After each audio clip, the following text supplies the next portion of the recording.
Today we are holding the ninth meeting within the framework of the series of workshops, Contemporary Area Studies, the project of the School of International Regional Studies of the Faculty of World Economy and International Affairs of the HEC University. Our discussion will be devoted to the impact of COVID-19 on the New World Order.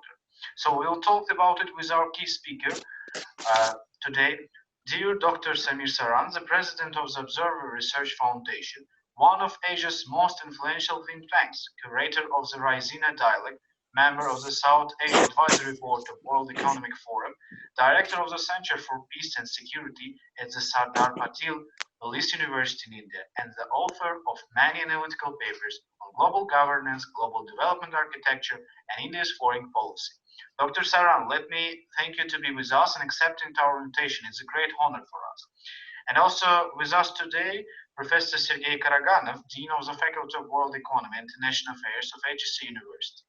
Dr. Vera Vishnikova, the head of the School of International Regional Studies of the Faculty of World Economy and International Affairs of the HEC University. Dr. Sergey Lunev, professor of the School of International Regional Studies at the HEC and professor at MGIMO University. Dr. Olga Salatkova, associate professor of the School of International Regional Studies, and Dr. Andrei Korneev, head of the School of Asian Studies of the Faculty of World Economy and International Affairs of HEC University. And also, today we have our special guests. It will be Dr. Alexey Kupriyanov, senior researcher at the Sector of International Organization and Global Political Regulation at the Institute of World Economy and International Relations of the Russian Academy of Science, and Dr. Tatyana Shaumyan, head of the Center for Indian Studies at the Institute of Oriental Studies of the Russian Academy of Sciences. So now I want to give floor to Professor Karaganov for greetings word to Dr. Saran. Please, Professor, the floor is yours. I'm only happy to see an old friend of my old friend, and also a friend of many of my friends, and I'm absolutely happy that we are restarting beginning from the last year here at the High School of Economics with under the guidance of our professor and also Professor of MGIMO, Professor Lunev, and with the help of my great and old friend. She's not old, but she's very great, and I've known her for many years, Tatyana Shaumyan. We are trying to restart an Indian studies program, and it is one of the great starts to have you here. We're happy, and we're looking forward for your lecture. Thank you, Professor Karaganov. Delighted to be here with so many friends. I can see very familiar names, very many familiar names. Tatyana, of course, is someone who's followed India very closely, and she knows India perhaps a little better than me. Tatyana has spent more time in New Delhi than I have. So it's always a little challenging to talk about India with her, but luckily today I've been asked to speak about the world order, which is something that I was grappling with. Do we have a world order today? I think the big question before us is, do we even have order? Or is it time to start thinking about the old Russian conversations on organized chaos? I would suggest that the world of coronavirus, the world of this pandemic, is more in terms of studying chaos than in terms of studying order. I think the order and the end of the world order began in 2008. But before I get there, let me make three quick observations to bring us to 2020. The first is 1945. The post-war world emerged from great loss and tragedy and bloodshed. The victors of that war, Soviet Union, the United States, decided that they would put together institutions that would prevent conflict and allow for stability, peace, growth, and prosperity. And for a long period of time, many of those institutions worked. We can argue whether they were good enough. We can argue whether they were biased. We can argue whether they were efficient. But the fact was that between the two of them, between the Soviet Union and the United States of America, they guaranteed a degree of peace, and in a period of what we have now popularly termed as the Cold War. So while there was no conflict, there were two owners of the global system with their own spheres of influence, who many a times collaborated to create the most important treaties, arms control arrangements, development paradigms, and growth formats for the world. Multipolarity, although divided between these two blocks, worked because there were two owners who took complete ownership of global governance. They had the power to punish, and they could destroy countries, civilizations, communities, and they had the power to reward by making you a friend and a partner in many global projects. Post the Soviet Union, we came into the second era of our contemporary existence. Some would call it Pax Americana. I would call it the unipolar moment, when only one superpower was left. Much of the 1990s and the early 2000s was about American worldview, American arrangements, American trading systems, American financial flows, and American invention and innovation. The next 20 years were a unipolar moment that I would argue ended with the financial crisis. The Pax Americana began post the Soviet Union and ended with the global financial crisis, when we realized that while the Americans had great military power, they did not anymore have the capacity to preserve stability around the world. The American system was no longer able to ensure and control the options and choices of people in many parts of the global system. Chief amongst them, of course, being the BRICS countries. You would also see that it's around the global financial system, the global financial crisis, that the BRICS had their first meeting in Yekaterinburg, and the rise of the emerging countries began thereafter. So you see Pax Americana ending, and you see the emerging countries taking charge of their own destinies, and you see multilateralism now having to confront multipolarity. Now, this is something which is very interesting. Multilateralism, as we know it, the UN and the Bretton Woods systems have never worked with multipolarity. They worked with two superpowers. They worked well with two superpowers. They worked slightly well with one superpower. They have never worked in a world where there are 6, 7, or 8 strong regional powers and 2 or 3 big, large powers. They have never, multilateralism is in a new age where it is having to find new methods of existing along with multipolarity. 2020 for me, as we sit, I think we can safely say that we can give a rather quick burial to Pax Americana. The American influence is over. In my life, since I was born, and I was born a while back, I've seen 5 decades. I have never seen a global challenge, a global conflict, or a global crisis without America being in a leading role. Who can say that in the pandemic age, America is doing anything other than providing comic shows by the tweets and by the performance of their president? America is missing in Europe. America is missing in Asia. America is not the leader of providing medical assistance or health infrastructure. America is not exporting ventilators. America is not exporting sanitizers. They are all fighting for toilet paper at home. America as a leader of the world is absent, and Pax Americana can be buried very quickly today. What started in 2009 or 8 with the financial crisis has culminated with the coronavirus. Pax Americana is over. If Pax Americana is over and we have a multipolar world, do we see trends that will define the future of our global system? Who are the actors who will emerge as important players in shaping the arrangements of the future? Who are the spoilers? Who are likely to be a part of some different alignments and systems? These are the 2 or 3 questions that come to mind. Now, of course, it would be fair to say that the most influential actor today in the world happens to be China. It has the geo-economic clout to affect trading relations, to create infrastructure, to create business and financial opportunities. Yet, it is not a superpower in the old style because it does not have the military might that the superpowers of the the 20th century had. So China, the most influential actor, is only a quasi superpower, is only a half superpower. It has the economic muscles, but it does not have the political weight. Russia is entirely the opposite.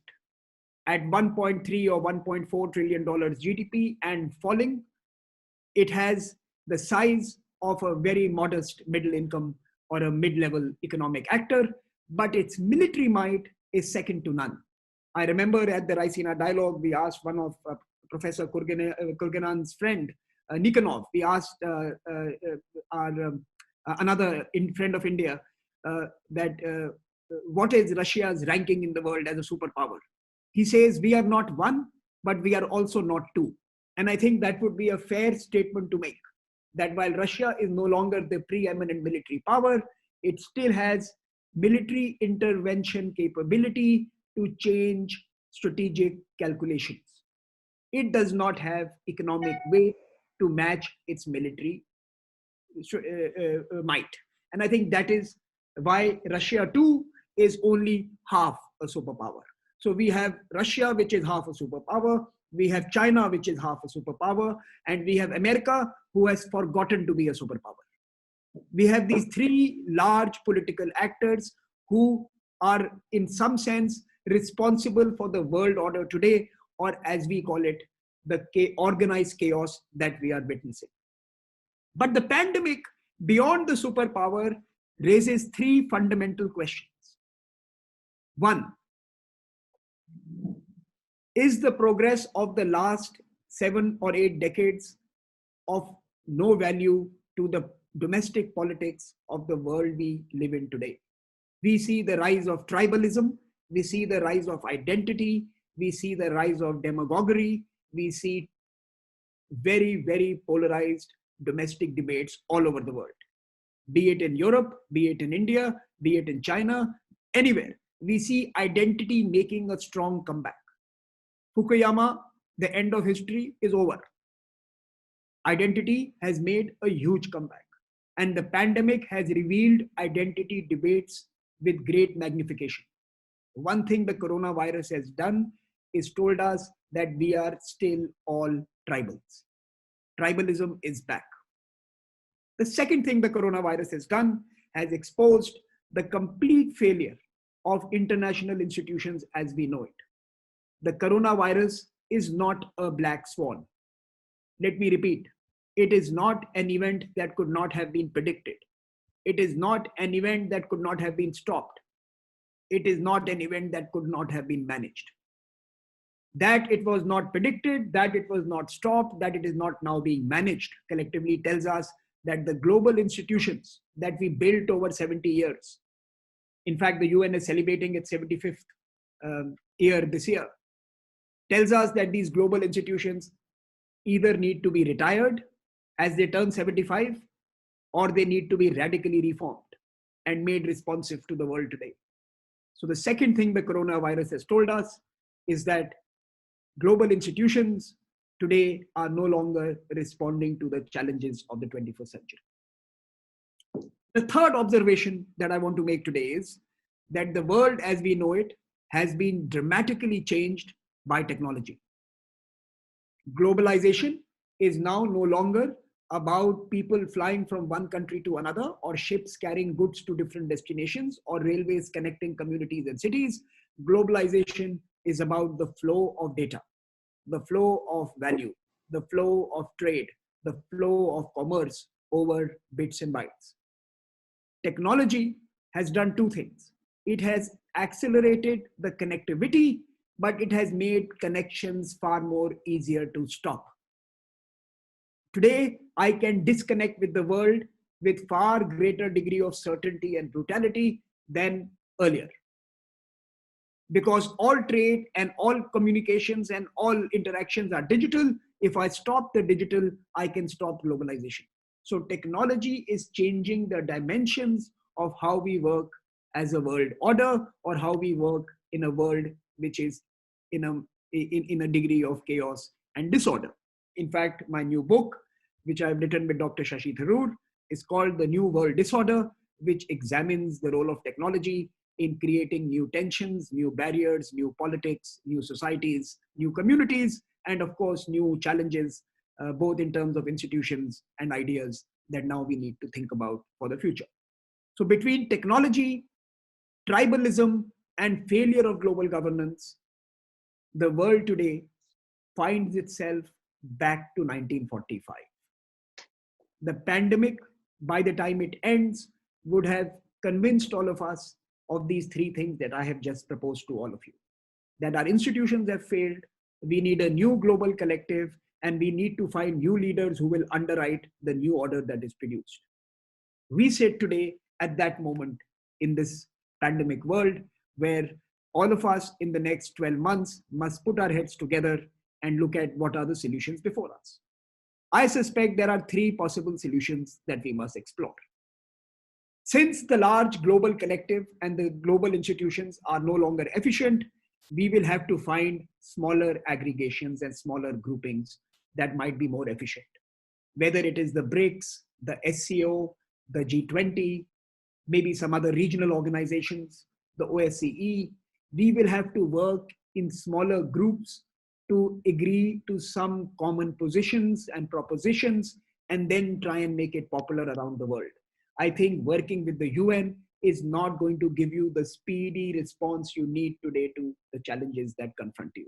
So is plurilateralism one of the solutions for the future we need to think about? Regional groupings, ideological groupings, political groupings, economic groupings, smaller groupings responding to key challenges. That is one idea. The second, and I think this is again something that the Russians will have to take in some sense a lead over. Can we create a political architecture for the most dynamic region of the world which needs governance? And this is something that has never been attempted before. We have Europe, which is very well regulated, very well organized, has the EU, has some other organizations, NATO, etc., etc. We have the Atlantic system that works well. We have the Southeast Asia, ASEAN countries who have created regional geographical groupings, but Asia is totally undergoverned. If the century is called the Asian century, I think we need Asian politics. The pandemic tells us that the Asian politics is non-existent. There is no Asian Union, there is no Asian cooperation, there is no Asian organization that can try and help and try and put together solutions for the benefit of Asia. Now, I know Russia likes to think of itself as European, but Russia is equally Asian. We like to see Russia as Asian power, and we think that Russian leadership to put together an Asian political architecture is essential for the world which is supposedly celebrating the Asian century. And that is my second idea, that can we move towards an Asian political order that is unique? And third and most important, can we de-risk the world from the American economic order? End of the day, no matter what we try, whether it's the Chinese or the BRICS or any other grouping, if dollar remains the single most important unit of transaction, every other arrangement is dependent on the dollar. For the last 10 years that I have been working with the BRICS, I keep hearing that can we create a basket of currencies, can we create an alternative currency, but no one is willing to challenge the dollar. That dollar has been weaponized. That dollar becomes a political tool. That dollar becomes used as one of the negotiating parameters. Unless you can create a new system of economic governance, which means currency, which means financial gateways, which means debt and commercial systems, you will continue to remain tied to an old system that no longer serves new parts of the world.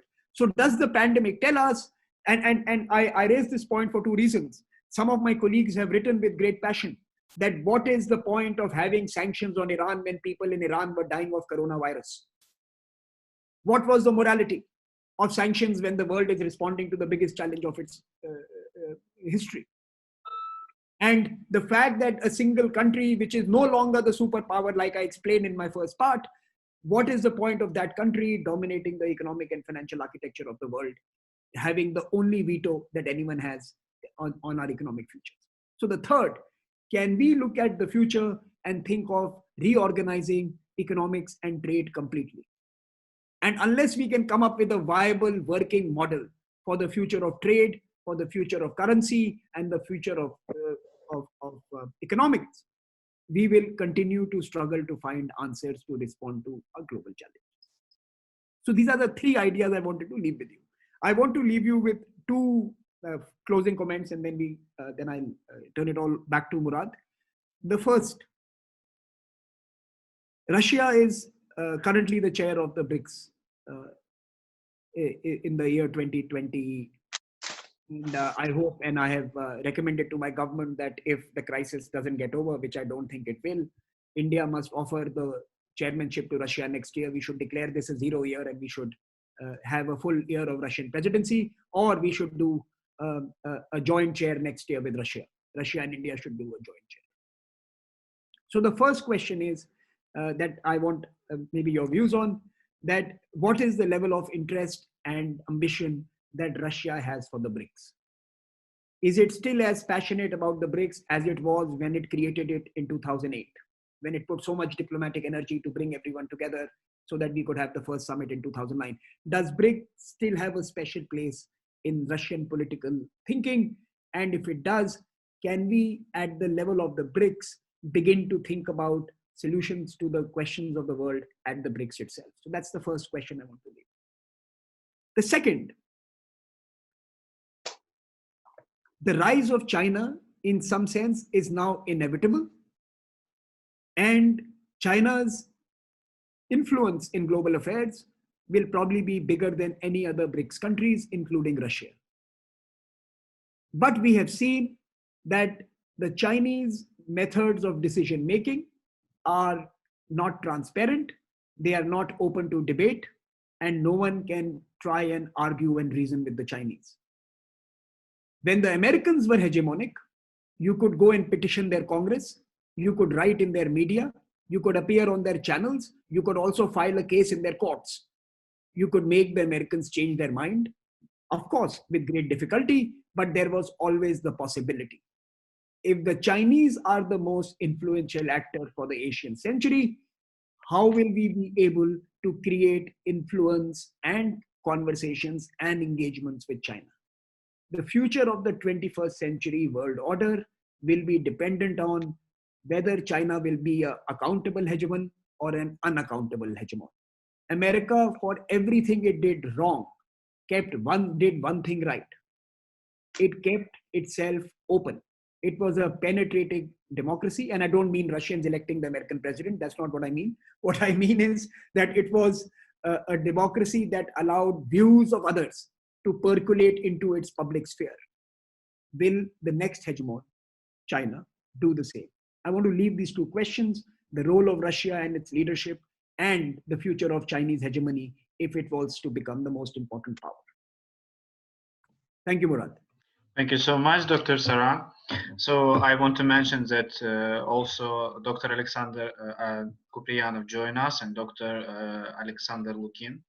So welcome, professors. And also I want to give now, before we starting our question and answer session, so I think maybe Professor Sergey Karaganov have some comments or questions. Thank you very much, Dr. Saran. It has been tremendously positively provocative, very short and but brilliant contribution. I'm not an India specialist, but first I'll try to answer a couple of your questions, and then I'll put a question to you. One is why Russia is seriously preparing for the BRICS and Shanghai Organization meetings, as far as I know. But of course, as everybody, are distracted by the pandemics, and I think that one of the worst fallouts of the pandemics is that first, it's not as bad as it sounds, but it distracts our attention from many important issues. I must say that pandemics is serious, of course, but it has been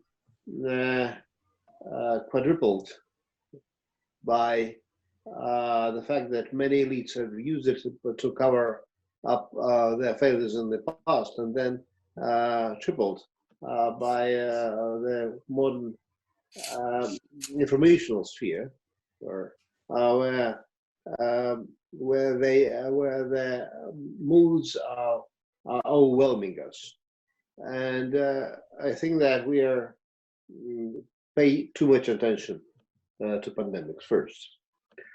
Second, and pandemics would not change anything. It has accelerated some of the process which you have mentioned. So we are still interested, of course, in building up BRICS, and I think that we are preparing a package of proposals, and we are on the diplomatic level. We are still talking with our major partners, but again, we are distracted, and that's a pity, because we could lose this opportunity to spur the BRICS process. Second, the problem with BRICS is that it is slowed down very much by rivalry between India and China. With all this rivalry is obvious on every corner, and of course Russia, as a relatively neutral partner, is trying to avoid, to become a part of this struggle, but it slows down the process. The same with Shanghai organization, and I think that India should not underestimate its own influence, because its influence, even if it could not impose, it could slow, and it is slowing in many ways progress.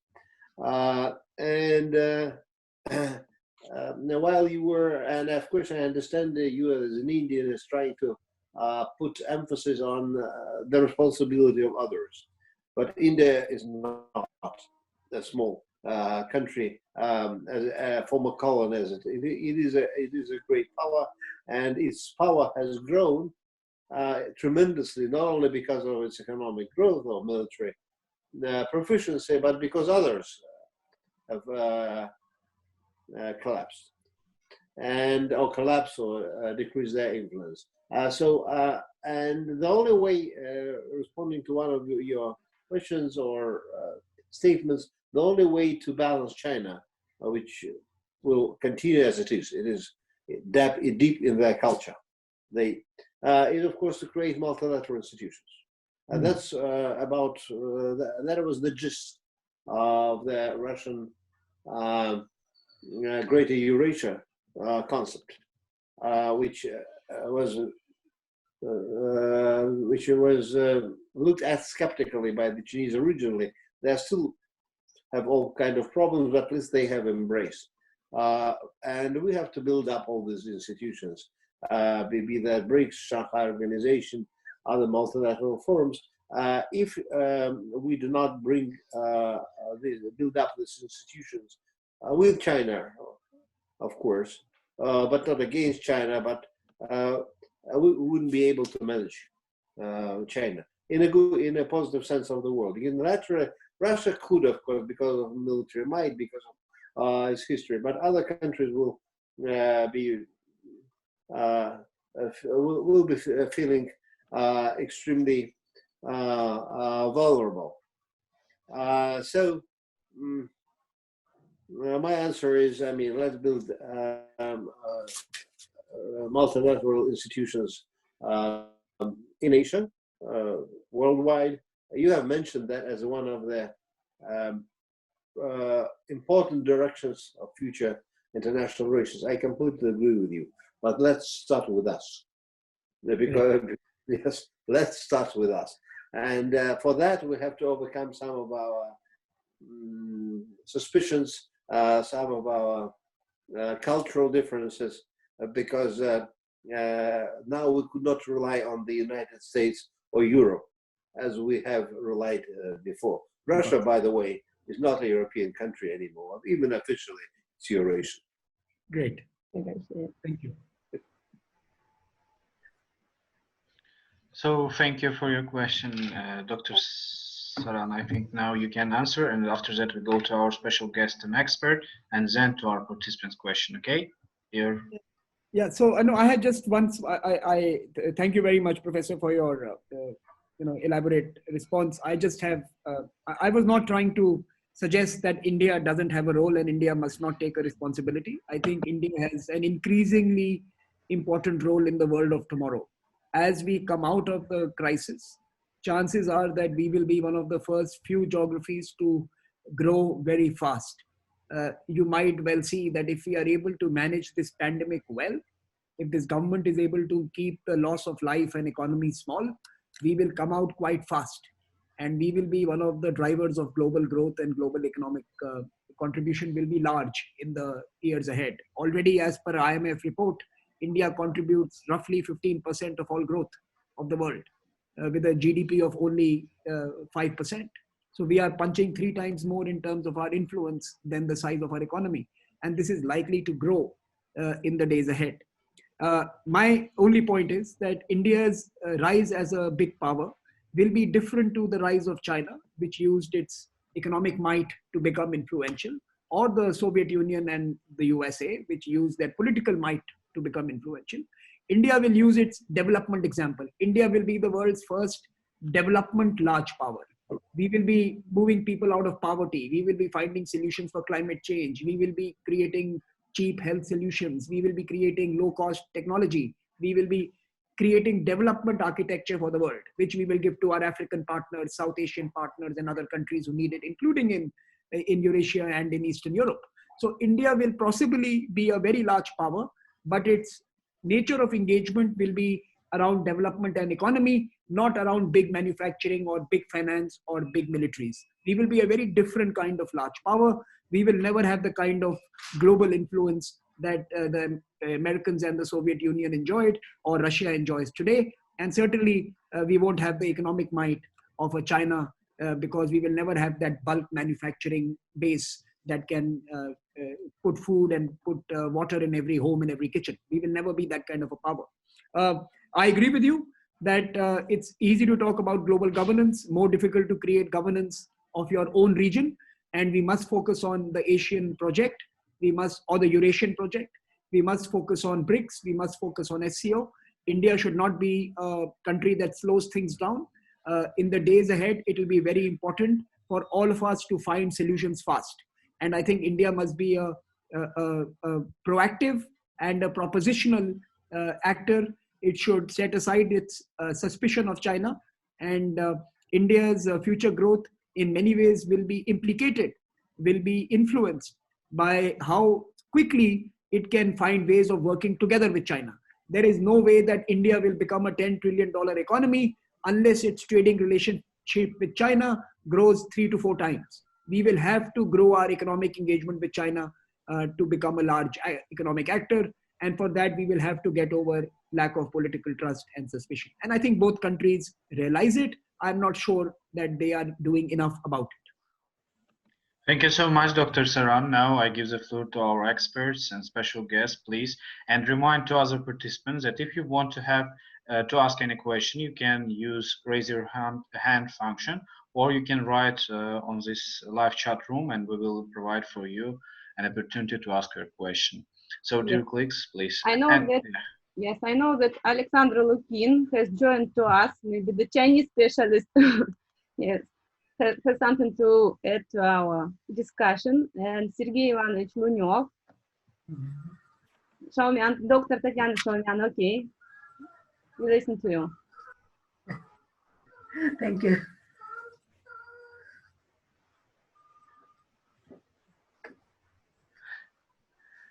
Okay, and Alexey Kupriyanov, I know that you are here with us.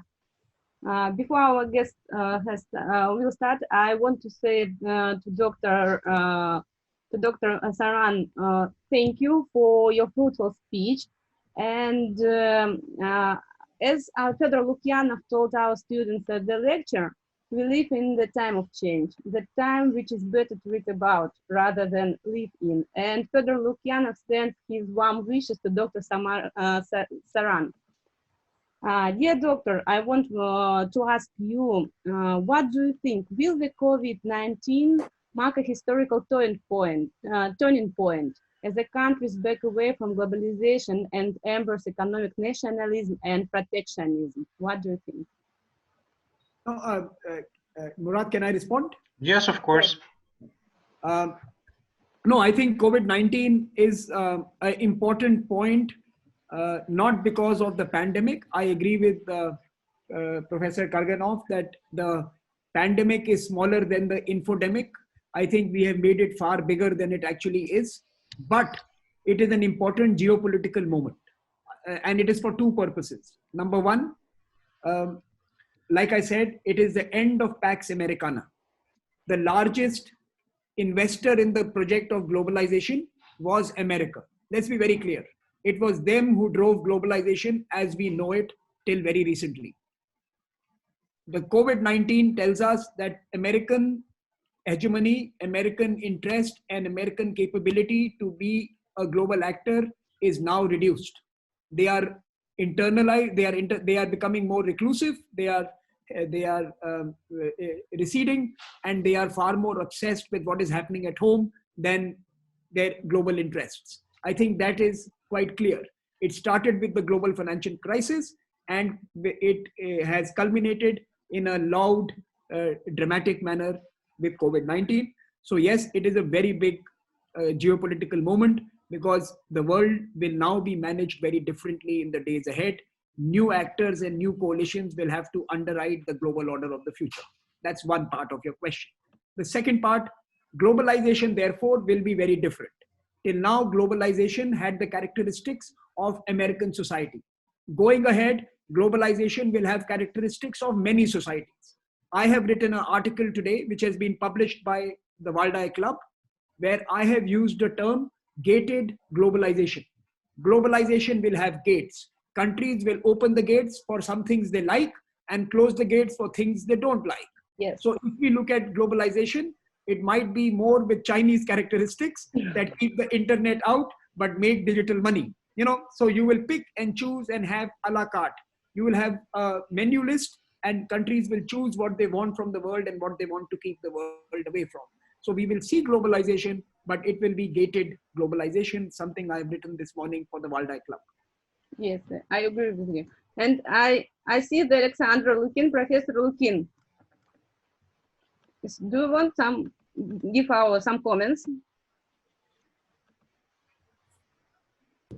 Well, thank you for joining us. Let me think about it, because Professor Karaganov already asked my question.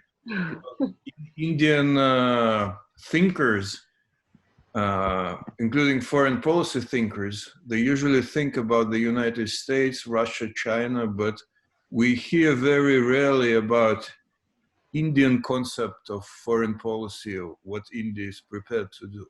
But you said some things about it. By the way, what you said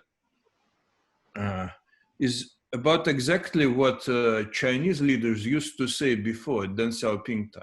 That they are not going to be very active, that they were not going to be, mainly concentrated on development and very modest and stuff like that. But when they became very kind of important and rich, they changed their mind a bit. So no, I get your question. And for India, and another thing is that how exactly are you going to improve your relations with China? I just read an Indian comment of a very well-known Indian China expert who, I think it was yesterday, who wrote that the relations are actually worsening because of China's, excessively more and more assertive policy. So what are you going to do about it? No, I think both your questions are important. Let me come to the first point. I was not being modest when I was saying that we will be a development a large power based on the development agenda. But it doesn't mean that we will not be a large development actor with a political agenda as well. I think those are not mutually exclusive. I think India, even when it was a much smaller power, a much smaller country, a poorer country, was able to, with its partners such as the Soviet Union, defy the Americans and liberate Bangladesh. We were able to intervene in Maldives. We were able to influence political outcomes in the regions we considered important. India has been a political actor even when it was a very poor country. So to say that India doesn't have political agency is not the case I'm trying to make. The point I'm trying to make is that besides its immediate neighborhood, India's global agenda is driven purely through trade and economics. Now, of course, as India becomes bigger and has much stronger stakes in distant geographies, you will certainly see the frictions that accrue from trading relations or investments in resources or presence of big business will also seep into Indian politics. And I think any country that says that we will not change as we move from $2 trillion to $10 trillion is lying. The nature of the system changes as you become a larger country, as you have larger economic footprint. So I do think that India will evolve its economic model and its political model as it becomes a larger power. But fundamentally, the difference between China and India is that we are open. You know what is happening here. You know we fight on television. Whatever we have to say, we say in newspapers. You can talk to us, you can participate in our systems, you can come to the Raisina dialogue, you can question my government, you can ask them on Kashmir, you can ask them on human rights, they will answer. We are a largely open society, largely available to public to intervene. So even though we may have a political and economic agenda no different to other countries, you know what our agenda is. We are far more transparent than the neighbor in the north. And I think that is the differentiator between India and China. We are an open democracy, they are not. Now, we can be an imperfect democracy, but an imperfect democracy is also better than a very efficient authoritarian government. And I think that is the difference between the two sectors. So that is one part of the answer. The second part, I think it's important that we invest in the Chinese relationship. I think that relationship is important. We cannot wish away our neighbors. They are a geographical reality. And we will have to invest, both countries will have to find ways of creating new formats of engagement. It is in their interest to partner with us. It is in our supreme interest to partner with them. I think both leaderships in the last 5 years have not lived up to the expectations that all their people have around this relationship. The relationship in the last 5 years has not improved. It has at most remained plateau. It has certainly not strengthened. I think we have lost few years in this relationship, and therefore for me formats like the G20 the BRICS and the SCO are important. I think friends can make sure that some of the edges in the relationship can be moderated and some positive agenda can be developed. And I think the post-pandemic world will see a pushback by many countries, certainly in the European American system, against the Chinese. This is a moment to reset the India-China relationship. I think this is the time to have a new format for the relationship. If the Chinese are smart people, and I believe they are, they will also see this moment to make new friends and to win new arrangements. So let's see how that works out. I'm hopeful, but I'm not betting on it. Thank you so much, Dr. Saran. Thank you so much, Dr. Lukin, for interesting question. Now I think I want to give floor to Sergey Ivanovich Lunev. Professor Lunev, please, if you want to add something, maybe.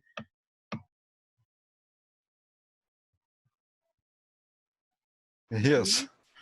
Thank you, Shri Saran, for your splendid, wonderful speech and splendid answers to the questions.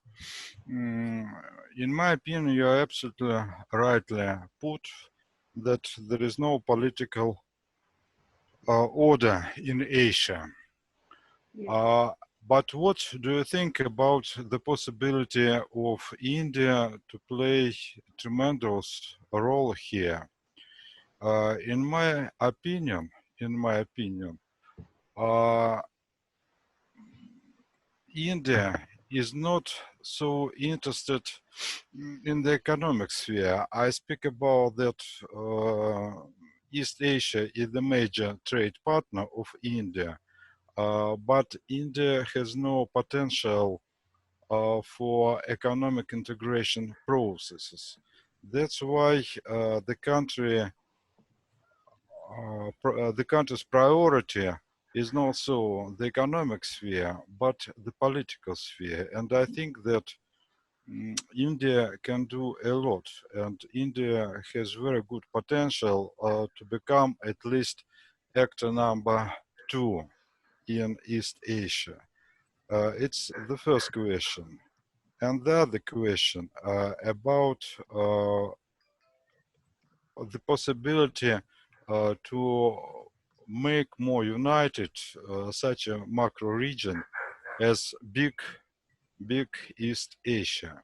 The thing is that the West, maybe, I'm not sure, and I'll be very glad if you are able to make some comments on this. There is a possibility that the West will come from this post-capitalist way. The West has practically no, as Lyndon LaRouche, very famous American scholar and millionaire, put it, physical economy. So they have practically no industry, only technologies. But now, after this coronavirus, it's a possibility that the West would like to return to the creation of simple industry. And if it's so, it means that the links of the West with Asia will be not so good as they are now. So if it will happen, it means that Asia, as you said, will orient more to the cooperation inside Asia. And from this point of view, it is possible of the creation of this macro region, big East Asia, that will include India and I hope Russia as well. Thank you very much. Thank you. Thank you, Professor. Thank you so much. Let me try and respond to both of them very quickly. I think East Asia needs to be integrated. For me, the most important actors in East Asia are the Chinese. I know the Russians are hesitant, but the Russians, the Japanese, the Indians, the ASEAN countries, Australia.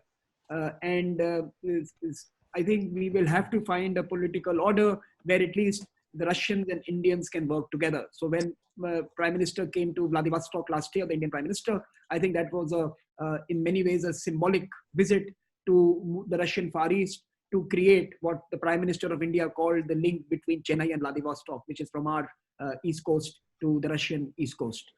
And in some sense, if we can start becoming political partners in the future of that region, then together we can contribute to a stable system. Of course, the Chinese are the most active players. The Americans are the historic powers in that region. But together, as partners, we can be influential in shaping the architecture of that particular space. And why it is important is exactly because you have raised the right point. Manufacturing will start going back home. The supply chains will be disrupted. The Japanese are telling their companies to leave China. The American companies are going to Vietnam and Thailand and India and other places and leaving their investments in China. As China and America become ideologically opposed to each other, you will see a complete restructuring of the East Asian trade and economic zone. And that region will therefore require a new arrangement.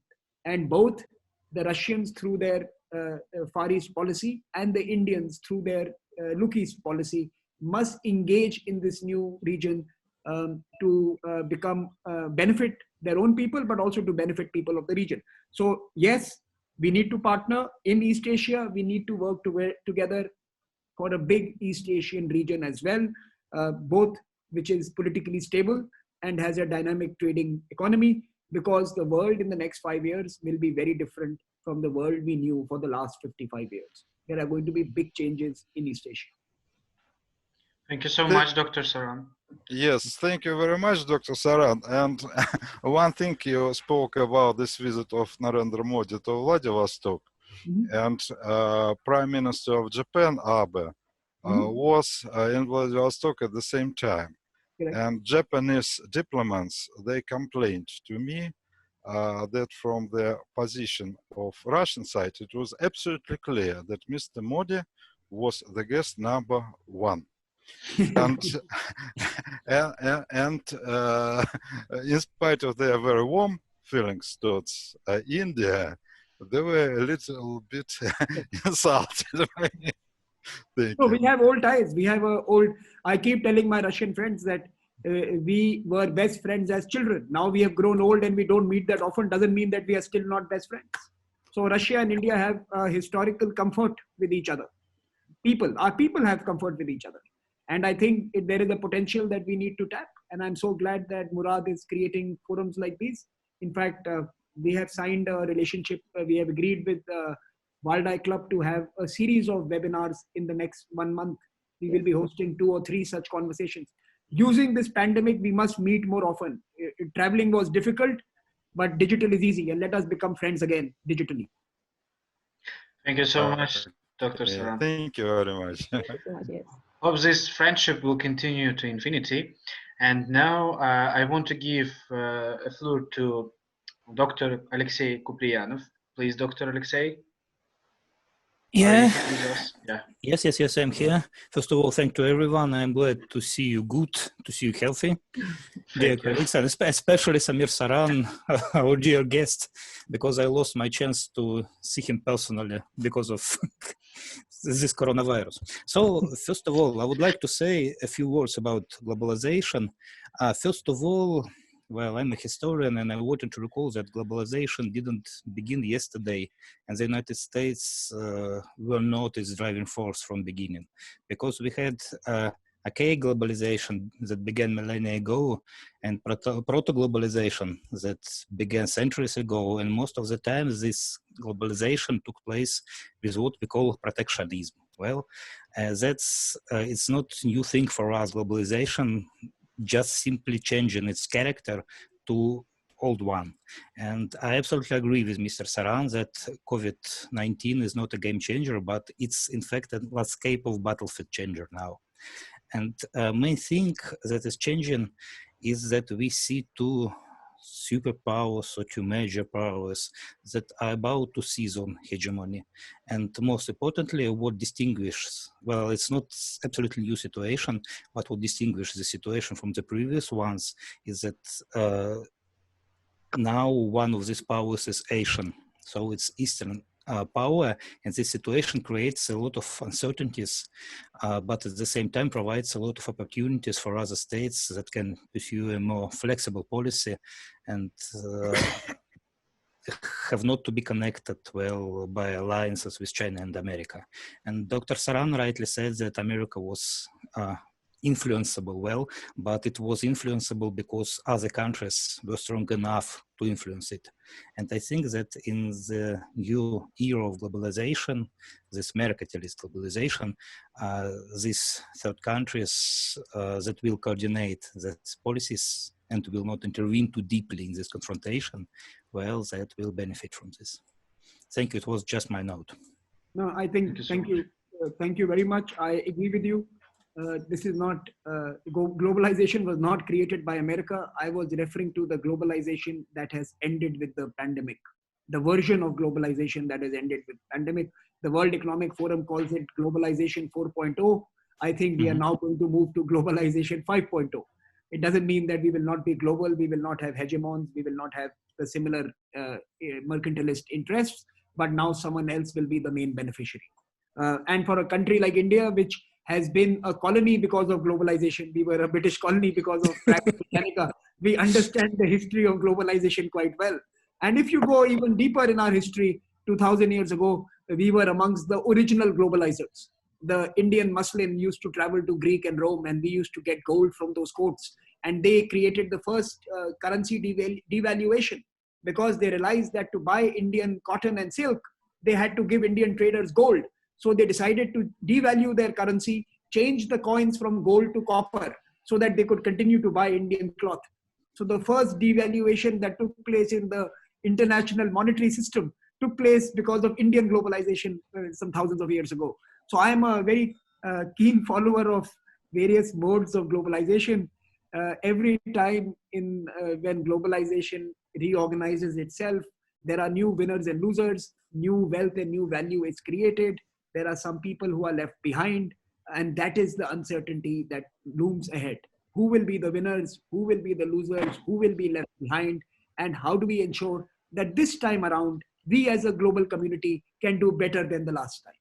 Can we bring more sustainable solutions? Can we make peace with the planet? Can we make sure no one sleeps empty stomach every night? Can the next version of globalization be better than the previous version? If it is in the positive direction, then it doesn't matter if the Chinese are the most important economy or the Russians.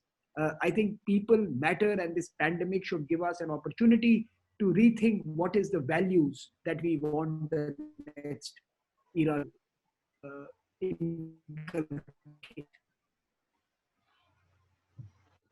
Very much, and if it's possible, I'll add just several words about globalization. You see, globalization is just a very popular name. In 1994, in the Library of the Congress, the biggest library on the contemporary literature, they had only 34 books or articles that contained the word globalization. But the process of globalization, I absolutely agree to you. It's a very old process, and it's necessary to look upon globalization from different points of view. There is economic globalization, political globalization, informational globalization, cultural, civilizational globalization, and all the process go under different ways. And if you speak about economic globalization, more than 100 years ago, we witnessed this economic globalization. And the process was extremely active, but it was stopped by the World War I first. So now maybe coronavirus will stop the second wave of economic globalization. Thank you very much. Thank you. Thank you so much, dear colleagues.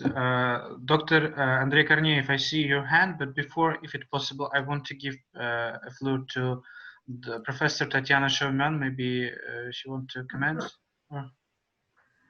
Thank you very much. I should say that, the situation which provoked our meeting, our very interesting discussion with so interesting critical human rights. But unfortunately, this provoked by the, I should say, tragic situation with coronavirus. And I think that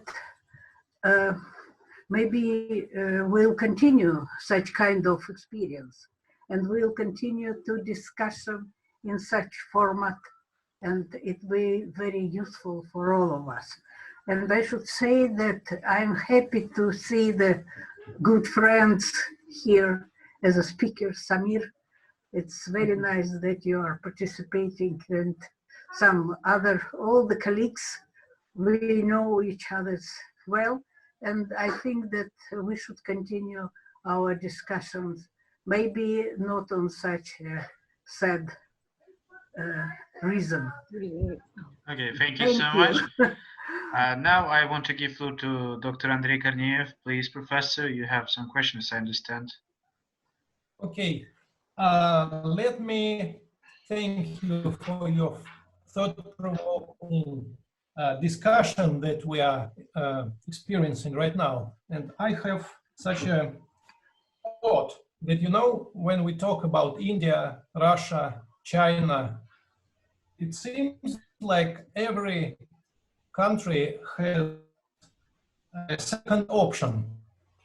For example, if we talk about China, let us remember that in the year 2017, President Xi Jinping of China, he was at the Davos World Economic Forum, and he was praised by all the international media for defending the free trade and globalization.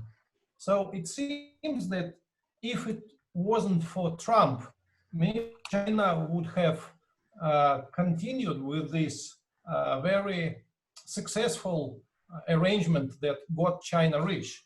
If we talk about Russia, it's, of course, Professor Karaganov has just mentioned that we are an Asian country, but there are still some people in Russia who still believe that we can return to the before 2014 situation and still hope for this big Europe from Lisbon to Vladivostok.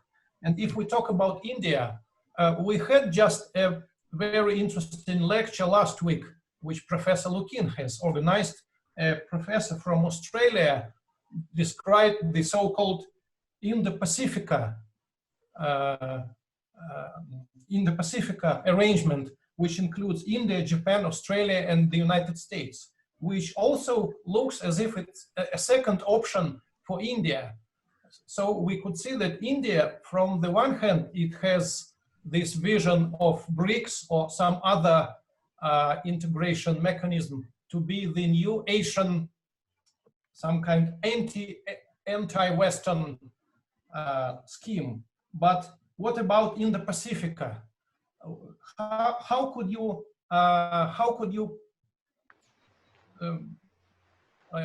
make these two projects go on simultaneously?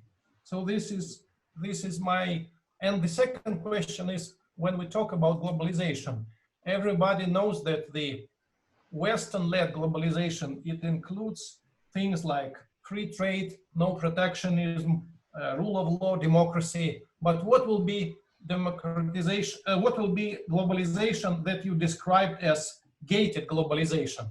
We know that China, some specialists, they have the so-called Tianxia globalization, which is actually the reconstruction of the centuries-old China-dominated world. What would be the Indian vision for such a globalization? Thank you very much. Thank you so much. I think both of them are extremely detailed questions and will require separate seminars. But let me try and respond to both of them briefly because they are really very important questions. I think on the Indo-Pacific question, let me make 2 points to try and provoke some thinking from my Russian friends. Number one, the Indian definition of the Indo-Pacific is not the American definition of the Indo-Pacific. They are very different.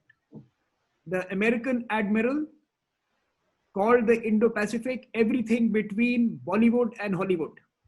For him, the Indo-Pacific ended in Bombay.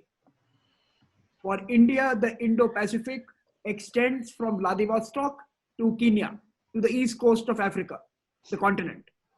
For the Americans, it ends in the Indian border. Now they are beginning to say that we will also add these new territories in their definition. But fundamentally, for India, Indo-Pacific is an organic, natural water body that is important for the Asian continent. India sees itself as Asian, and Indo-Pacific is the water of Asia, are the waters of Asia. And having an arrangement in the waters of Asia means having a partnership with the Russians, means having partnership with ASEAN, means having joint exercises with China, means having a strong relationship with Japan, means having a whole series of engagements independent of America. And that is why the Prime Minister spoke about Chennai to Vladivostok and invited Russia to be part of this larger area and partner with India. It is not an anti-Russia or an anti-China maneuver.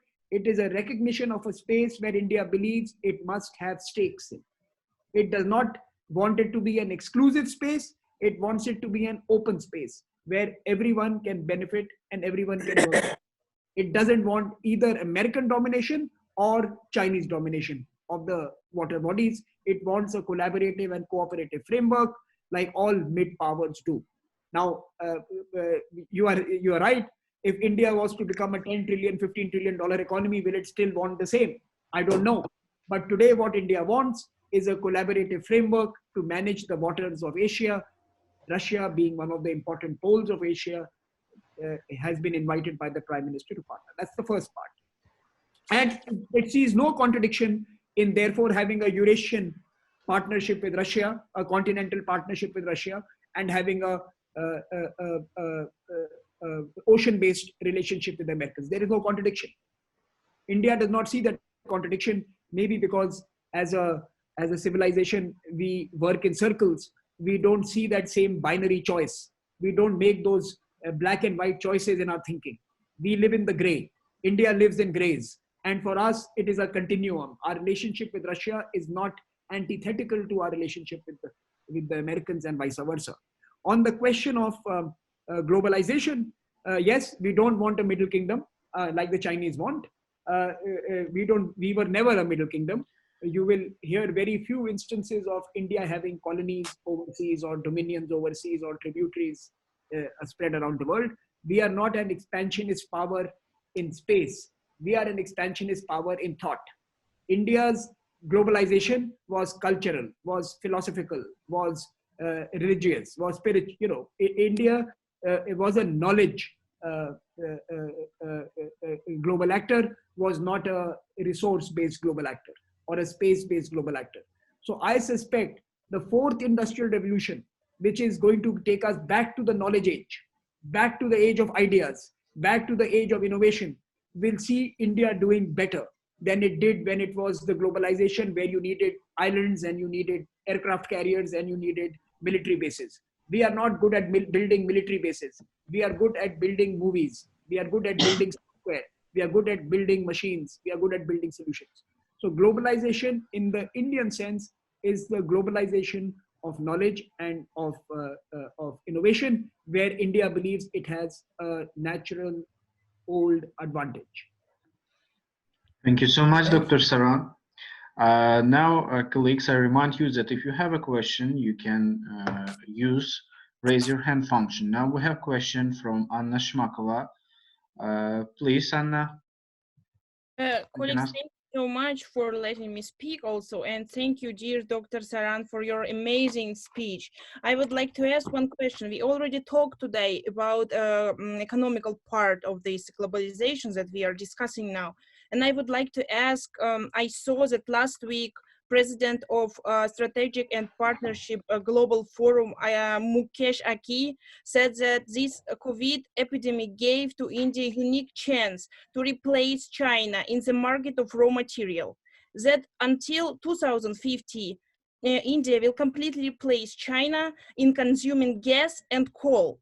And I would like to ask you whether it will be possible. How much time do you think India needs to replace China completely, and what consequences it will bring to India? Thank you so much. No, I did not read that specific comment, but I think he was suggesting that India will become a fast-growing economy after this pandemic, and therefore India will consume more raw material, will require more energy, will require more minerals and other resources. I think that is what he was implying, which is not necessarily wrong, but I think the nature of Indian consumption will be very different. I don't agree with the assumption that the world will be using the same amount of coal and oil and gas for the next phase of growth like it did in the previous generations. I think the new generation of growth is going to be cleaner, is going to be greener, is going to require less efficiency, less energy, and is going to be more efficient. So while our total amount of energy is going to increase consumption, I don't think we will have the same relationship of GDP with energy as China did with energy. I think we are going to be able to do more, or we are going to be able to do more with less energy. So we are going to be a far more efficient GDP than China. So I don't think we are ever going to become China-like in our consumption. The world and the climate agenda is going to make sure we move to renewables, we create storages and batteries, we create different modes of generation and consumption. So we are going to be a different kind of economic system than the Chinese were in the previous 2 decades. India in the next 10 years is going to become a very different kind of an actor than it is today. So that's my first part. But having said that, it's quite clear that as India moves from $3 trillion to $10 trillion in the next, say, 8 to 10 years, India is going to create economic value for many, many countries. New $7 trillion economy is going to be created. Russia is going to benefit from it. The Chinese are going to benefit from it. The Americans are going to benefit from it. The Middle East will benefit. Our neighbors will benefit. And in that sense, our relationship as countries needs to be upgraded to tap into the opportunities this new phase of growth will bring. I suspect the new phase of growth will be in the knowledge, technology, and innovation sector. For me, I would like nothing better than to see India and Russia sign an agreement on future technologies. We should be working together on AI. We should be working together on virtual reality. We should be working together on space age technologies, because India's growth is going to be in the technology sector. I think India-Russia future is going to be defense and going to be technology. Energy will always exist, but energy will not be the main driver of our relationship. Our relationship and the nature of our relationship will be very different, and we should be planning and preparing for that. Thank you very much. And if our guests do not have any question, I want to give the floor to Murat to ask how, yes, Dr. Saran, okay, Murat. So thank you so much, Dr. Vera Vishnikova. Dr. Saran, thank you for your question. I have one interesting question for me. As we all know, India is one of the largest democracies in the world. And we should understand that the COVID-19 pandemic is a public health crisis, first and foremost. But the response to this crisis in China and the rest of the world is raising questions with profound implications for the world order. And I believe effective measures to contain dangerous pandemics like this one involve a curtailment of people's fundamental constitutional rights. Consideration of due process are an impediment to timely action. And my question is relevant to the impact of COVID-19, the situation on liberal democracy. We see that the Indian government have, willingness, have capability to take the situation in its hand and to overcome. What do you think? How this situation, this current crisis, impact on liberal democracy? Please. We also have, yeah. No, I would tend to agree with you that the current situation is challenging for democracies around the world. I think under the, like Professor Karaganov mentioned, that under the cover of responding to the pandemic, many political systems are taking away rights and liberties from their people. And many democracies are under pressure in that ways. I believe that because of our largely federal and mostly diverse societies, India's vibrant political character is very strong. Because we are so different, and because we are so many who are so different, it is very difficult for a small group of people to define the politics of our very large country. So the pluralism and the vibrancy that is required for any democracy to survive is inbuilt into the Indian ecosystem. So I think the Indian democratic model of pluralism, of accommodation, of assimilation is going to survive the crisis. It is also going to become a model for many others post this crisis. Of course, we have our own challenges today. We have our political challenges. Some of them you were referring to. We have to overcome them. We have to respond to them. We have strong institutions that protect our democracy. And if we do this well, we become a template and an example for others. If we don't do this well, then our unique differentiator as a democratic growing economy is lost. Yeah. So for our own purpose and our own project, this plural character is extremely vital to safeguard. And our democratic project must survive this crisis and must survive many other crises, because that is the differentiator that makes us and our neighbors different. Yes. Thank you so much, Dr. Saran. Yes, thank you very much. And now I give the floor to Elina Petrovna Shavlai. Tulina, turn on the voice, your voice, Murat. Yes. Okay. Okay. Hey, David. Good afternoon, colleagues. Thank you, Dr. Saran, for your very informative speech. I first of all want to welcome the idea put forward by Dr. Xiaomian that it would be great to meet again in the format and probably even extend the link to other participants. But coming back to the ideas raised today, the first thing I wanted to ask you is whether we are talking about the new regional world order, or about the world order itself. As we were now discussing the Asian region, right? Be it Greater East Asia or the Greater Eurasia, whatever you call it, but still we were talking about some regions rather than world order. And the very first issue that you raised was about whether we have the organized chaos or disorganized system or what, right? So that's the first question. Another question relates probably more to my thesis, but we also addressed this today, is how would you overcome the fundamental mistrust in relations with China? As you remember, half a century ago, Nehru already invoked India as a bridging power between the West and the East, but as a result, he failed, especially due to the lack of this Asianness, and many Indian specialists highlight the point that although Nehru was really a staunch supporter of this Pan-Asianism, he still could not make others cooperate in a way that he could not consolidate the power, right? And in the end, it didn't result in anything. And the last point probably would be concerning your question regarding Russia's ambitions with regard to BRICS. In my opinion, there is two levels of Russian political strategy. One is could be called verbal. So verbally and probably politically also, we support BRICS countries as well as the members of the Shanghai Cooperation Organization. However, when it comes to some real actions and some, tangible results, we are still stuck in Europe.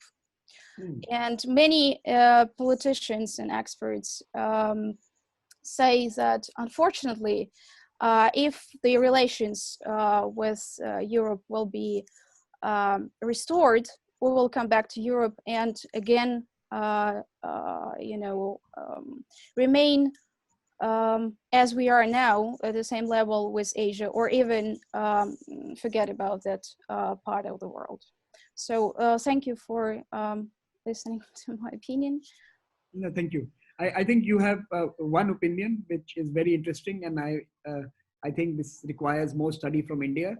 Is Russia European, Asian, or Eurasian? And I think we need to study Russia more closely. But thank you for telling me. On the two questions that you asked me, let me try and give you one answer. I think I have argued in my initial presentation that it may be very difficult to create a global arrangement because it will be impossible to find agreement between the 10 to 15 very important actors towards any pathways that are important for us to take today. I don't think the Iranians will agree with the Saudi Arabians or with the Israelis. I don't think the Indians and Chinese will agree to many things. I don't think the Russians and Americans or Russia and even some European countries will agree to too much. It may become impossible a project to create global government again.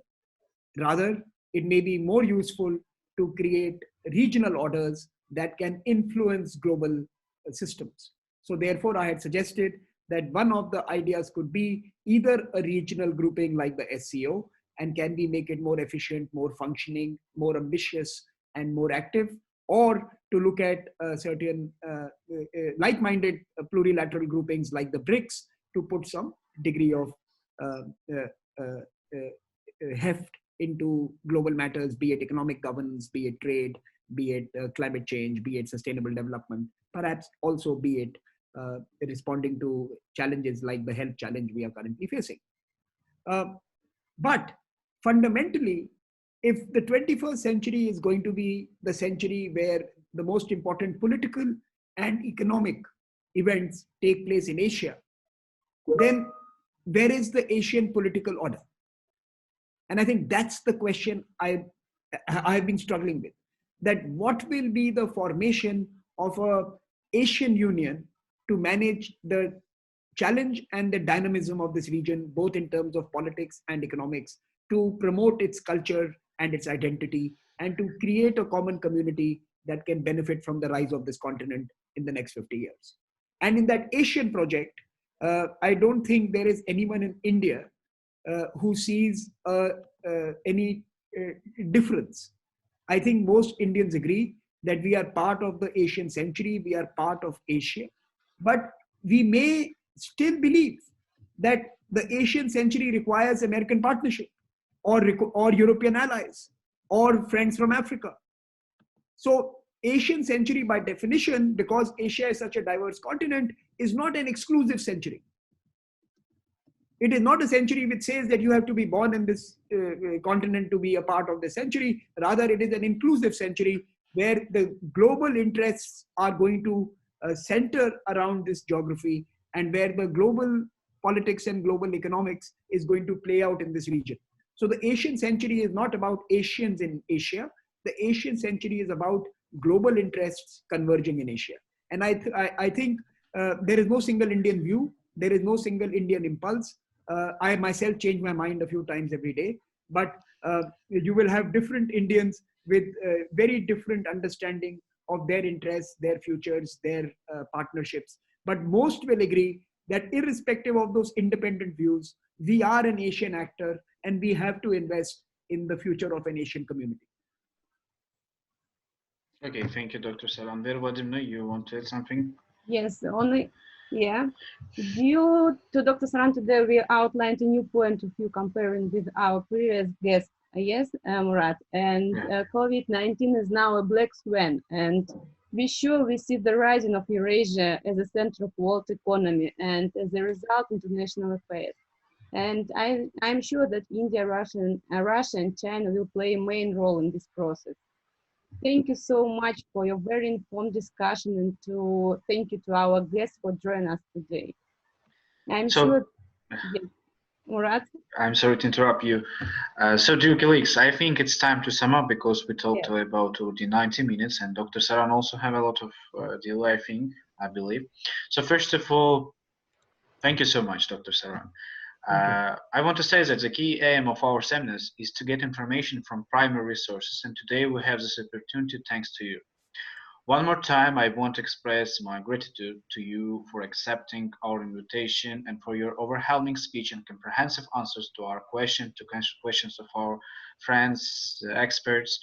Thank you for participants and our special guest expert for their interesting and fascinating questions. It was really so amazing, and I hope we will continue in this way.